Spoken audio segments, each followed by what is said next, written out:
Eka mbaramutse nanabahe n'ikaze mwese banywanyi bacu mukunda kandi mugakurikira inkuru n'ibiganiro dushisha kuri ino mboneshakure ya ICTV. N'umwanya w'amakuru agezweho ariko aravugwa cane ari buze kugaruka ku ngingo nkuru zikurikira. Turaza kubabwira ko hari umuntu apfunzwe, uyo muntu akaba azira gufata amasanamu umukuru w'igihugu Varisito Ndayishimiye. Turaza kubaha idonido, uwo akaba ari uwurongoye ishirahamwe ry'abagendana ubumuga bwo kugigimiza, akaba apfungiwe mw'iperereza kubera gufata amasanamu y'umukuru w'igihugu. Turaza kubaha idonido kuri iyo nkuru, turabe n'ipfungwa ry'uyo akuriye ishirahamwe ry'abagendana ubumuga. Muri ano makuru kandi turaza kubabwira ukuntu ingoro y'umugambwe Seneri utavuga rumwe n'uri ku butegetsi yasambuwe. Ingoro y'umugambwe Seneri muri zone Rweza yarabomowe. Tukaza kubabwira bamwe mu banywanyi b'umuhari w'urwaruka rw'imbonerakure zoba zaragize uruhara mu gusambura iyo ngoro y'umugambwe Seneri. Muraza kuvyumva muri ano makuru twabiteguye. Ngo nubwo leta y'u Burundi yafashe ingingo yo guheba amatagisi ku bipfungurwa bimwe bimwe vyinjira bivuye hanze y'igihugu n'ibindi bipfungurwa vyankenerwa mu gihugu, ngo ibiciro bibandanya kuduga, ngo nta cahindutse. Turaza kumva ico bamwe mu banyagihugu bavuga ku birabana n'ivyo muri ano makuru twabiteguye. Nayo mu ntara ya Rumonge hari umugabo akurikiranwa ku caha co gukubita nyina wiwe. Ndaza kubaha idonido kuri iyo nkuru. Hari n'ibindi bitandukanye biriko biravurwa nkaho iduga ry'umurengera ry'ibiciro, ubusuma bwo mu mirima, abanyagihugu bo muri zone Bamba bararengewe.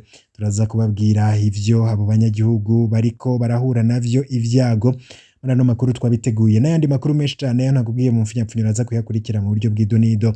Izo ni ingingo nkuru kanze mu kanya tuyaramvura. Reka tuyatangurire mu ntara ya Bururi aho iduga ry'umurengera ry'ibiciro, ubusuma bwo mu mirima, abanyagihugu bo muri zone Bamba barageramiwe. Abanyagihugu bo muri zone Bamba ni mu ntara ya Bururi mu bumanuko bw'u Burundi bavuga ko bahanzwe n'iduga ry'ibiciro ry'ibifungurwa n'irwirirana ry'ubusuma bwo mu mirima.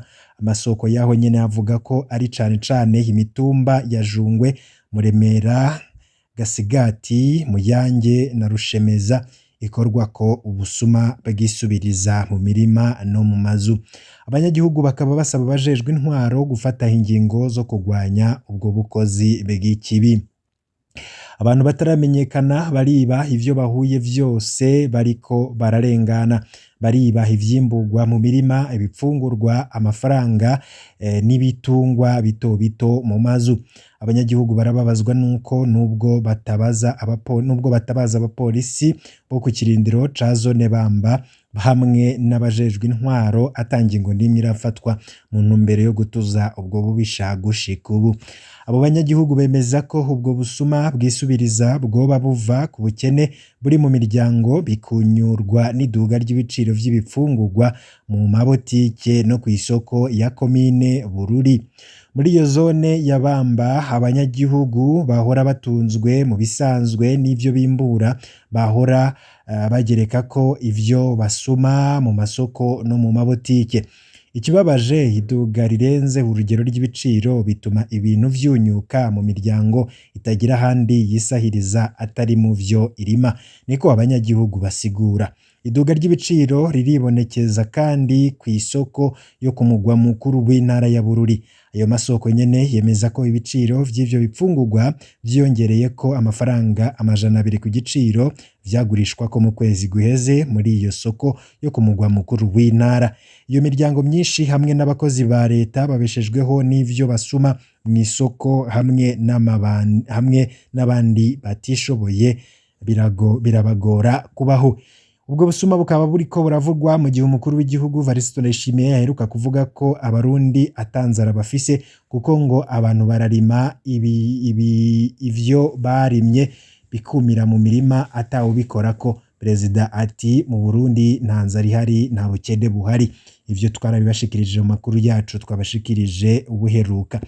Ariko tuve kuri iyo nkuru nanone na wewe urashobora kutugira ico utubwiya iwanyu vyoba vyifashe gute? Ja muri commentaire maze utubwire. Hari umugabo akurikiranwa ku caha co gukubita nyina wiwe ngaho ni mu ntara ya Rumonge. Asumani Mbonihankuye arapfunzwe kuva uwa mbere akurikiranwa ku caha co gukubita no gukomeretsa nyina wiwe aba ku mutumba Nyakara wa zone Rumonge mu ntara ya Rumonge ubumanuko bushira uburengero bw'u Burundi. Amasoko mu ntwaro akaba avuga ko wiyikekwa ko ico caha yari yaborewe mw'ijoro rya Pasika yatanguye gukubita umugore wiwe, nyina wiwe agomvye gutabara umukazana wiwe nawe yaciye amukubita. Yatanguye gukubita umukenyezi wiwe yaheruka kwibaruka abazwe, niko bisigurwa n'ababanyi. Uwo yikekwa ko ico caha yaciye atemagura nyina wiwe mu mutwe yakoresheje agafuni, niko ababanyi bongerako.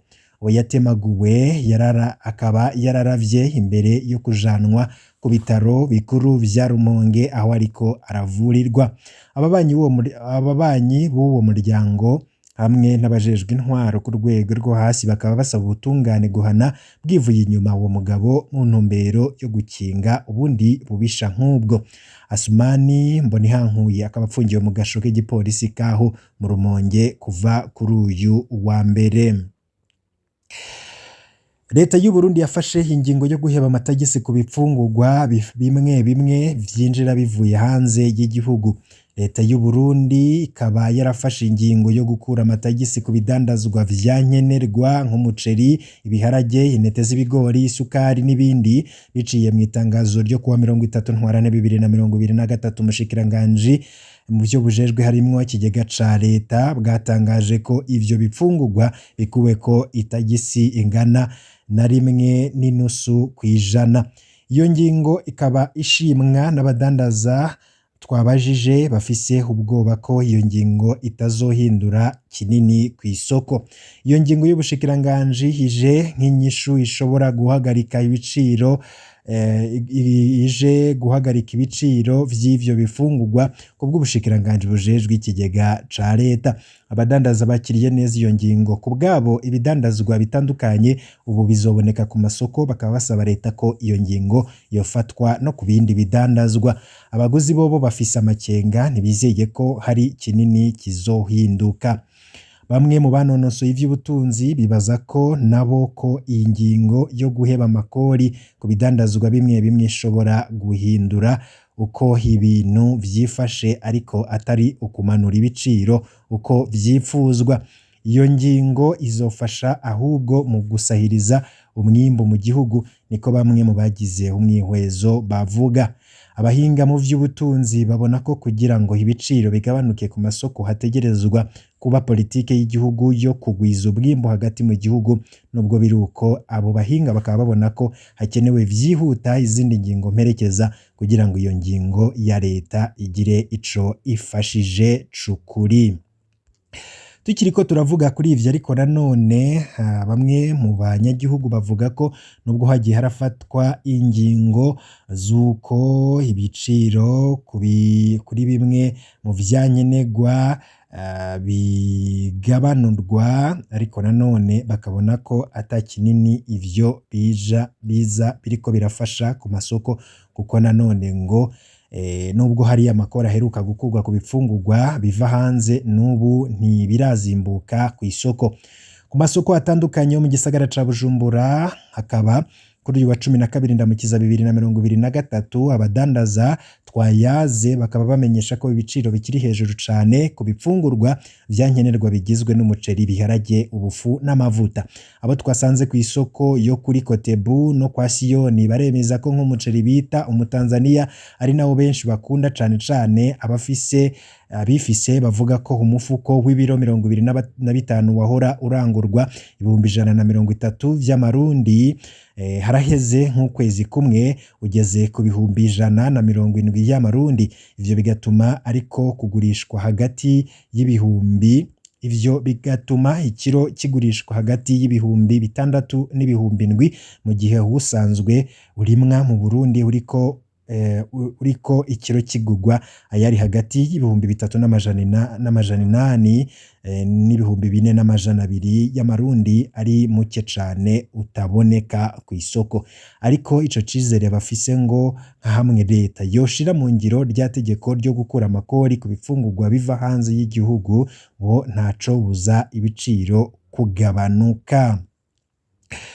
Mu gutangura no makuru nari nakubwiye ko ndibuze kukubwira inkuru irabana n'umwe apfunzwe, uyo akaba azira ko yafashe amasanamu umukuru w'igihugu. Muti ivyo vyovyo vyoba vyaragenze gute? Nkuko amakuru twamaze kumenya bivuga, uwurongoye ishirahamwe ry'abagendana ubumuga bwo kugigimiza apfungiwe mw'iperereza kubera gufata amasanamu y'umukuru w'igihugu. Uwurongoye ishirahamwe ry'abagendana ubumuga bwo kugigimiza apfungiwe mu gasho k'iperereza i Bujumbura kuva kuri uyu wa mbere igenekerezo ry'icumi Ndamukiza 2023. Mahoro Pacifique yafashwe yagirizwa gufata amasanamu n'amajwi vy'umukuru w'igihugu hari mu birori vyo guhimbaza umunsi mukuru mpuzamakungu wahariwe abagendana ubumuga. Ibirori vyari vyitabwe n'umukuru w'igihugu Varisito Ndayishimiye batazira General Neva. Amakuru hatangwa n'umuryango wa Mahoro Pacifique akaba yemeza ko uwabo yafashwe kubera ngo yafotoye umukuru w'igihugu yongera mufata amajwi mu birori vyo guhimbaza umunsi mukuru mpuzamakungu wahariwe abagendana ubumuga.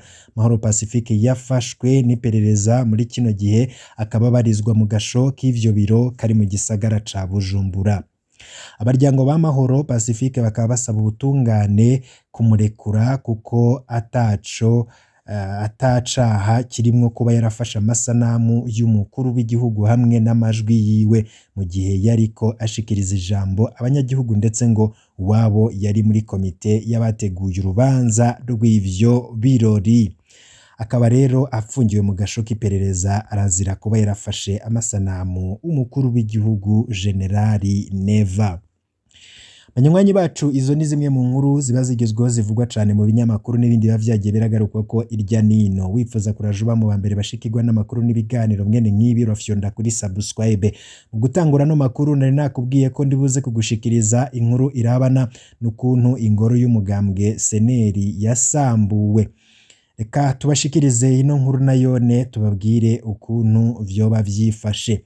Ni muri komine Ryansoro, ingoro y'umugambwe Seneri muri zone Rweza yarabomowe.